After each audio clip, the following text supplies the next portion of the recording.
Hey y'all, welcome back to my channel. If you haven't been here before, my name is Julie and I primarily make content surrounding topics such as mental health, makeup, as well as music.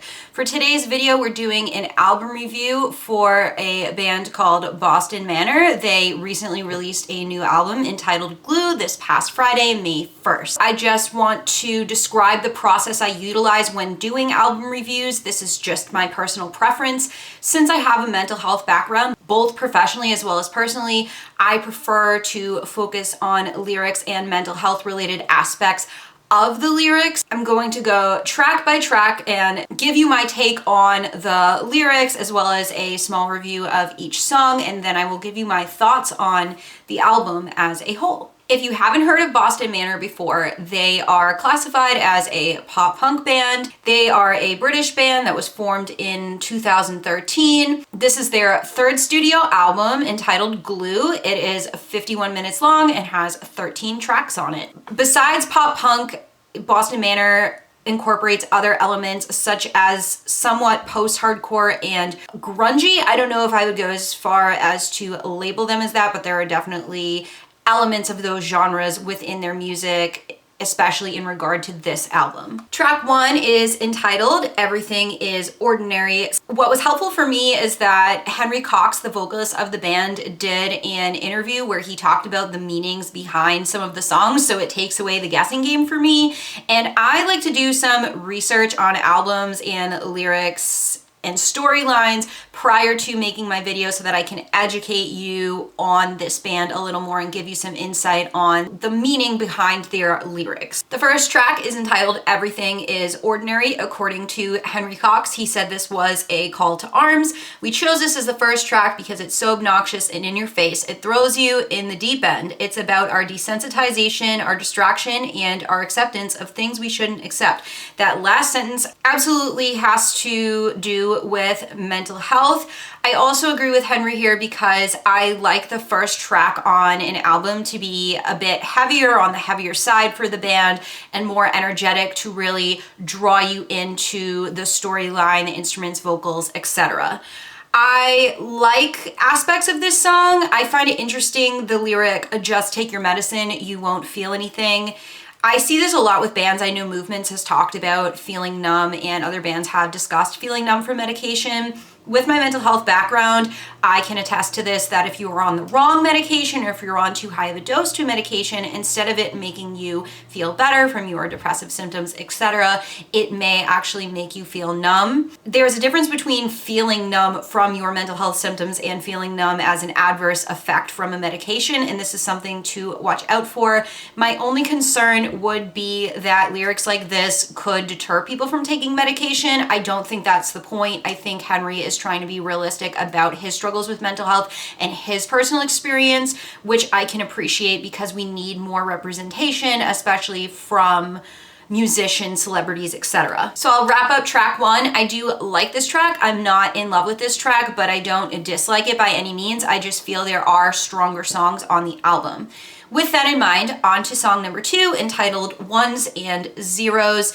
Henry talks about being depressed and not taking his medication. This is actually a very common issue. It's referred to as medication adherence because we consistently need to take our medication. Otherwise, we can have detrimental side effects to our mental health and even physical health symptoms such as digestive issues, headaches, and we don't want to go through mood swings or have our symptoms worsen because we're not taking our medication. However, if we're dealing with depression, especially major depression, which appears to be mostly what Henry talks about on this album, it can be really hard to practice self-care and even do small things such as practice hygiene and take our medication. Henry also talks about dealing with anxiety, and he says, I'm doing my best just to get through it. I like this lyric because it's very relatable to what we're enduring right now. I feel a lot of us are utilizing maladaptive coping strategies, and I want you to know this is something not to be ashamed of because right now it's about survival.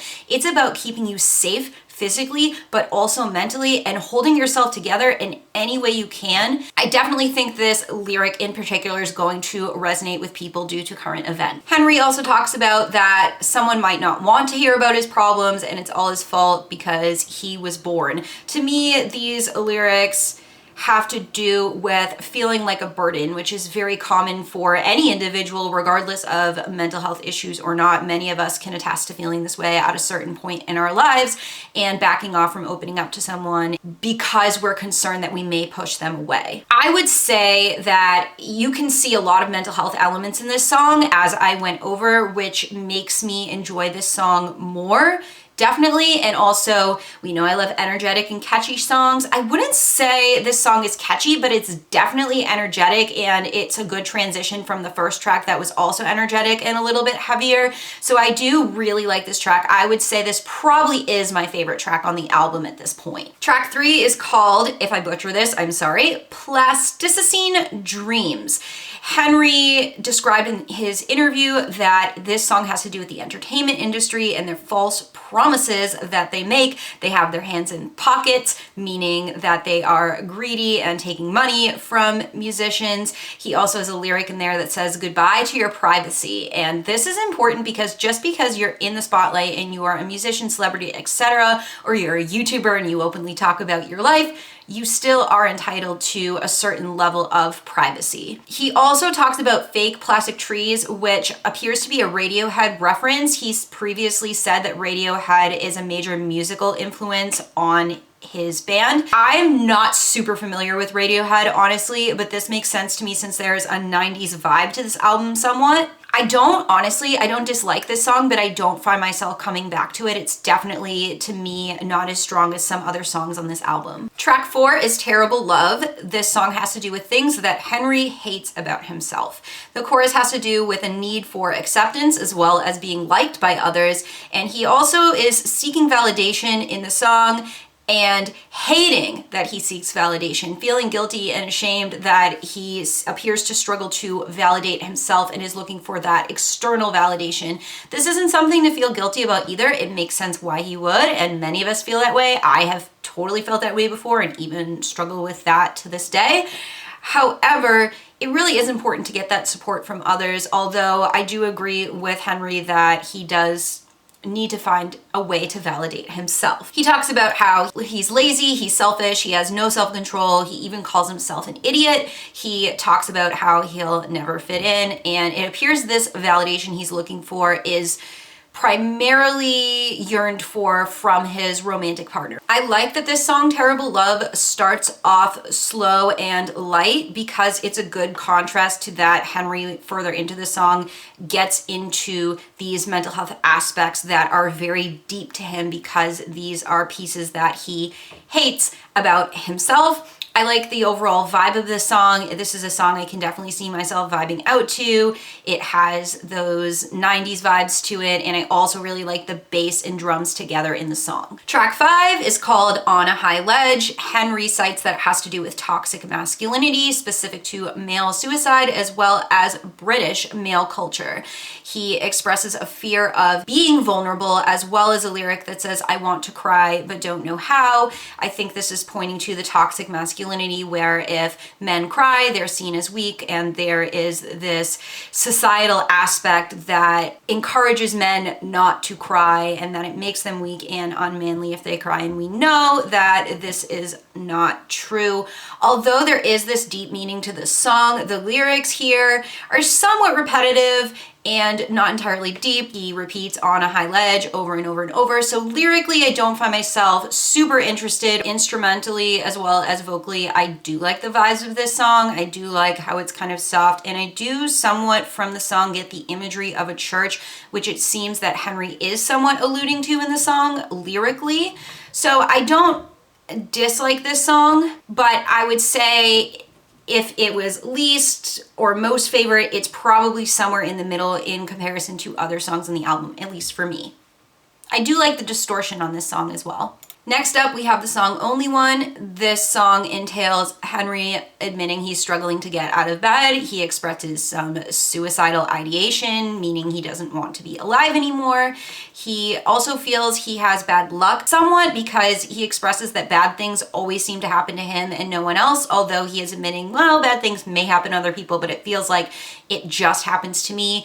This definitely can happen to us for those of us who have mental health struggles, especially depression, because it can feel like the world is just trying to hurt us and tear us down. And this is definitely something that is realistic for a lot of people. I also really like the uncleans in this song. I have to say that I seem to gravitate toward Boston Manor songs more when there are uncleans in the songs, and that I prefer their heavier music. I do like pop punk. I'm someone that loves pop punk, but I'm more into the generic kind. I actually would say, since this song has so many mental health topics in it, that it makes it one of my favorite songs on the album, but also specifically, as I said, because it is heavier. Track 7 is You, Me, and the Class War. Henry talks about waking up alone and appears to have a drunk partner who he is unable to confront about her drinking. She seems to cite that she is unwinding and making excuses for her drinking. This appears to really weigh on Henry, of course, and doesn't seem to be a healthy relationship, which it makes sense why the lyrics "It Ain't Love" are there to me, because love is something that should occur in a healthy way, and being in a relationship with someone who's struggling with addiction and they have no control over it and we have no control over it is really draining and devastating and may negatively impact someone's mental health. Specifically in this song, vocally, I like the contrast of the cleans and the uncleans together. Next, we have the song Playing God, which is funny to me because this is actually my favorite Paramore song. It's the 3rd song off their album Brand New Eyes. It's also John from ARTV's favorite Paramore song, I believe. So love that. I don't know if this is a reference to that or not. However, in this song, Henry appears to be more hopeful than in previous songs, which is sort of a relief to me because we're on the 8th out of 13 songs in the album and we've gotten pretty dark and pretty heavy on topics, although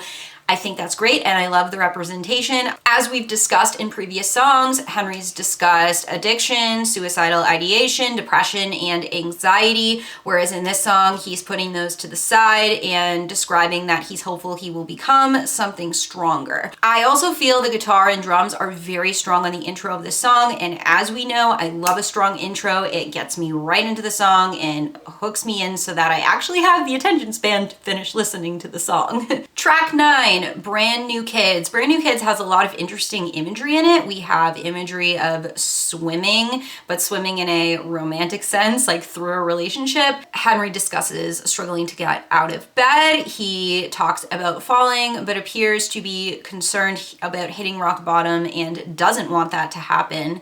He also describes being in love with a drug. However, he is not talking about a substance here. He is speaking of his romantic relationship and how he is addicted to the love he receives from his partner, which connects to previous songs where he talked about how he needed that validation from someone else, specifically a romantic partner. There is a imagery of a lead balloon, which alludes to dragging someone down, right? He appears to be concerned he's dragging his partner down. The chorus of the song is one of the strongest pieces, I think, vocally, instrumentally, etc. It's a very high energy, and even though it's repetitive to me, it doesn't get old. So I do like this song, especially because of all the imagery and the discussion of addiction, since it's mental health related. And yes, we can be addicted to a human. You will hear people ask, myself included, can you have OCD about a person? I don't know clinically speaking, but from personal experience, you definitely can. Track 10 is called Rat King. According to Henry in an interview, this had to do with rats being in a nest, getting entangled by their tails and struggling, becoming more entangled, and then they die. Henry is comparing this to what it feels like when what we're trying to do in the world, attempting to save ourselves instead of working together. This is very existential. I do agree with his perspective here, because even though it's important for us to process our emotions, go to therapy if that's something that we need, and work on our physical and mental health in ways, it's important to have the support of other people. And there's been a big talk, especially with the crisis right now, about how we really need that community mental health care. We need to be getting people into the community and feeling connected to other people, of course, once it's safe. Also in Western culture, so if you live in the United States, we are more of an individualist culture, whereas in Eastern cultures, they're more of collectivist cultures. So their mental health treatment may look different in a collectivist culture because they highly value their community, their family, and groups. And the mental health of the group as a whole is important, whereas we can be a little more egotistical. It is not intentional. There is a lot to it, and there's nothing wrong with being an individualist society and caring about yourself and seeing yourself as a separate entity. However, we do, as social beings, need other people for our support and recovery. So yes, Henry, good thought. I had a little rant on that, and I agree. Even though I find the inspiration for this song and Henry's perspective to be on the money, I wouldn't say this is one of my favorite songs. I don't dislike it by any means, but a couple of songs in here remind me of the very core emo genre, which I don't dislike, but sometimes it's hard for me to connect to it and really appreciate it more. Some of the distortion in the background in this song reminds me of the band Were, which I never was able to get into. I listened to them over and over and over, but just the genre and the instrumentation just didn't really align with me. Not that they're a bad band. I definitely like Boston Manor better, but to me, even though the concept behind this song is strong, as a song, I wouldn't consider it to be one of their stronger songs personally. Next, we have Stuck in the Mud, and in an interview, Henry said that this song had to do with when he felt lost and alone while he was writing music. He expresses that he missed being a kid. The song starts by describing that someone's crying on the train, and later on in the song, it turns into Henry being the one crying on the train. He expresses that he misses his mom, if you couldn't guess from the Stuck in the Mud title. We have the imagery of that sinking feeling in the mud, which is actually interesting since I just reviewed Dance Gavin Dance's new album, Afterburner, because they have this getting stuck in the mud and going deeper and deeper imagery in one of their songs as well. So what an interesting parallel. Beyond lyrics, I do like the piano in this song. I do like Henry's vocals, but again, since it is a lighter song, I don't find myself coming back to it as much. Although with lyrics this profound, I do think we need a softer type song with it, and I do think that if every single song on this album was equally as heavy, it wouldn't give a lot of variation to it, so I can understand musically why this song is a little bit lighter. Next, we have Liquid. Liquid has to do with identity struggles. Henry cites that no one is ever the true version of themselves because we can be whoever we want, but we may not truly ever know ourselves. I would say this is even more existential than the last couple of songs because it's interesting to think about. I've often heard people say, oh, that person's fake. They're one way around their partner. They're one way around their friends. But this actually makes sense because according to social psychology, we're going to do what we need to do to blend in certain situations, and depending on our comfort level, mood, etc., and the relationship dynamic with the individual, our personality and mood and affect, etc., might appear differently, and this doesn't mean that we're fake. We also are multifaceted, complex human beings, so our personality isn't just going to be one static aspect and that's it. We all have different aspects to who we are as individuals, and not everyone we're around may see that, and even when we're alone, we may be somewhat different than how we are when we are socializing with friends, partners, etc. Henry in this song is describing himself as liquid and how he does appear different when he's with his partner. He feels less like he's fading away, which I'm guessing has to do with the imagery of this liquid pouring out. I didn't dislike this song, but I don't find it to be as strong, even though I like the existential aspect to the lyricism and the imagery. The final song on this album is a bop. It is Monolith. Just like we have a heavy opener, we have a heavy closer where Henry talks about not being able to scratch the itch, barely being able to get by, and digging a deeper hole, which to me is similar imagery to sinking in the mud. I like that he just keeps saying FU2 in the song, you know, because I love Dance Gavin Dance and pop punk post-hardcore music in general, that I really appreciate a good heavy song with some angsty lyrics. If I was super pissed off, honestly, I might blast this song and just scream FU2, FU2 to absolutely no one, and it might be therapeutic. So I like that the album wrapped up in this way. You can feel a lot of emotion in the song. I like that Henry talks about that no one's gonna hold him back or tell him what to do, because absolutely not. This this guy's gonna get his creative juices flowing and be who he truly is, and I'm glad he's working on his identity, his self-discovery. He talks about his thoughts are turning empty in verse 2, and feeling numb has been a very common concept on this album, so this makes sense to me because we do feel numb if we don't feel like we have any thoughts going on in our head,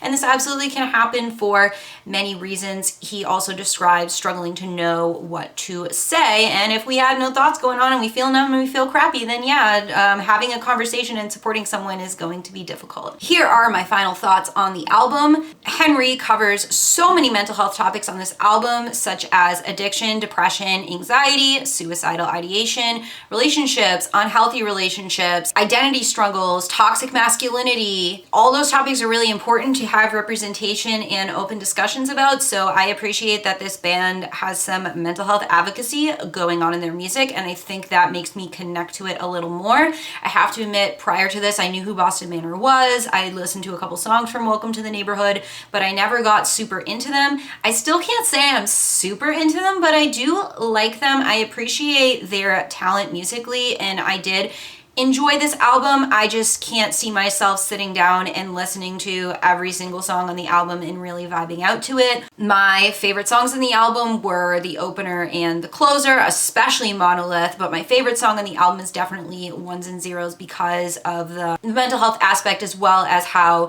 energetic the song is.